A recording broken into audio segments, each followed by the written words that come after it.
ہے، موت کیسے آئے گی، کیا ہوگا؟ تو پھر ایک دن جب ہوا تو اب تو آدھا ہی دن رہ گیا، پورا دن بھی چلا گیا شاید رات میں. رات صبح کو کہا شاید 40 دن کے بعد کہا تھا 41ویں دن موت آئے گی، شاید آ جائے. 41واں دن ہوا تو ذرا اطمینان ہوا. پھر 42واں دن ہوا تو اور زیادہ اطمینان ہوا کہ حضرت نے تو کہا تھا یہ بات، کوئی حضرت خدا تھوڑی ہے. 3-4 دن کے بعد ذرا ہوش آواز صحیح سے ہوئے تو حضرت کے پاس گئے. حضرت آپ تو بڑا جھوٹ بولتے ہیں. وہی جھوٹ کیوں بولتا ہوں کہ آپ تو یہ کہتے ہیں 40 دن بعد مر جاؤ گے. میں نے کہا یہ تو نہیں کہا مر جاؤ گے، میں نے کہا میرے دل میں یہ بات ڈالی ہے کہ آپ کو 40 دن بچی ہے، تیاری کر لو. میں نے تو یہ بات کہی تھی. تو مجھے یہ بتائیے نواب صاحب اتنے دن میں کتنے 80 گولیاں نکالی گیا؟ 80 گولیاں کھالی تو کتنے ماں بیویوں کے پاس گئے، کتنی شہوت کی کثرت رہی، کتنا ہیجان ہوا، کتنی فحاشی اور بے حیائی میں مبتلا ہوئے آپ نواب تھے کہ حضرت کسی صورت دیکھنا اچھا نہیں لگ رہا تھا. کیا بات کر رہے ہیں آپ؟ میرے بھائی تمہیں تو 40 دن کا اطمینان تھا، ہمیں تو ایک سانس کا اطمینان تھا. پھر یہ گولیاں ہمیں کہاں ہیجان پیدا کرنے والی؟ ہمیں سے کسی کو اطمینان ہے ایک سانس کا کون سا تھا؟ کسی کو کہا پھانسی کی سزا ہو جائے اور اب سے 6 مہینے بعد فلاں اتنے جلد جون کو پھانسی ہوگی، اسے کار الٹی میں 70 عورتیں کتنی کچھ جوڑ دیجیے، کیا اس کو لگے گا؟ اس کو 6 مہینے کا اطمینان ہے. اور پھانسی دینے والے بھی موت کا جو ہے مالک نہیں ہے کہ اتنے فیصلے بدل جاتے ہیں.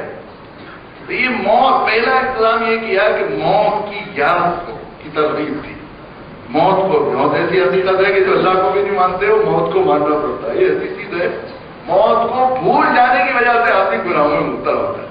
ان متعدی گناہوں جو چیزیں ہیں ان میں خصوصاً کچھ شہوانی گناہ ہیں، ان میں بھی سب سے برا سب سے بدتر گناہ اب آپ دیکھیں گے شریعت اسلامی کو زنا. اس کے بارے میں قرآن مجید نے فرمایا وَلَا تَقْرَبُوا الزِّنَا إِنَّهُ كَانَ فَاحِشَةً وَسَاءَ سَبِيلًا.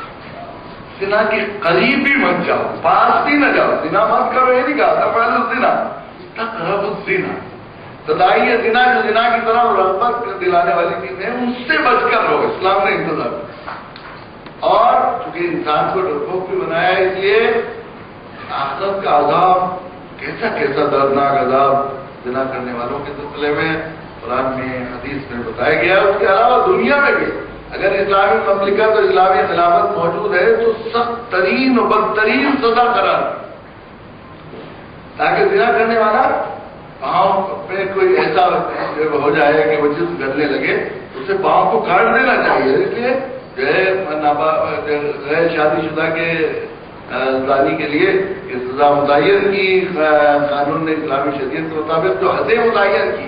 ان گناہوں میں جو متعدی ہیں جن کا نقصان دوسرے لوگوں کو ہوتا ہے، اسلامی مملکت کے ذمہ داری قرار دی کہ ان سے لوگوں کو بچانے کے لیے دنیا میں سزا دی جائے، حدیں متعین کی گئی. اور لوگوں میں سب سے سخت حد جو ہے وہ زنا کی کہ جو نابالغ وہ جو ہے غیر شادی شدہ کے لیے 100 کوڑے، اور شادی شدہ اگر زنا کرے تو اس کے لیے اس کو سنسار کرنا، اسے دنیا میں رہنے کا حق ہی حاصل ہے. اور سنسار کتنا ناپسند کیا گیا ہے اس کو، اور کتنا ذہنوں میں اس کی کرائیت اور اس کی جو ہے نفرت بٹھانے کے لیے انتظام کیا گیا ہے. اس کا ڈر، سزا کے ڈر پیدا کرنے کے لیے کہ سزا ایسے نہ دی جائے کہ چپکے سے دی جائے، بلکہ شاید اللہ طائفۃ من المؤمنین، مومنین کے جمع کبیر کے سامنے سزا دی جائے. اور قرآن نے عجیب بات کہی ہے کہ جب سزا دے رہے ہو پتھر مار رہے ہو، جو مشہور یعنی کہ سب کے لیے پتھر مارنا واجب ہے، اور جو آج سزا دے رہے ہو وَلَا تَأْخُذْكُمْ بِمَا رَأْفَةٌ فِي دِينِ اللَّهِ إِن كُنتُمْ تُؤْمِنُونَ بِاللَّهِ. اگر تم اللہ پر ایمان رکھتے ہو تو پتھر مارتے ہو، دل میں رحم اور طرز بھی نہ لاؤ، دل میں سختی ہو، دل میں جلال ہو، دل میں غصہ ہو، اس وقت سزا دیتے ہو،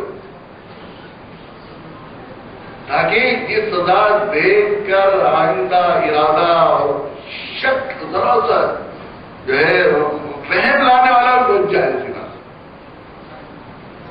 پھر زنا کی باتوں کا ذکر کرنا سے بھی اسلام نے عجیب و غریب انتظام کیا. اور لوگ دین کی اور پھر پرانی اصولوں اور ضابطوں سے دور ہونے کی وجہ سے ظاہر ہے برائیوں میں مبتلا ہو رہے ہیں. تو فرمایا وَلَا تَقْرَبُوا الزِّنَا إِنَّهُ كَانَ فَاحِشَةً وَسَاءَ سَبِيلًا. زنا برائی ہے، زنا کے قریب بھی مت جاؤ.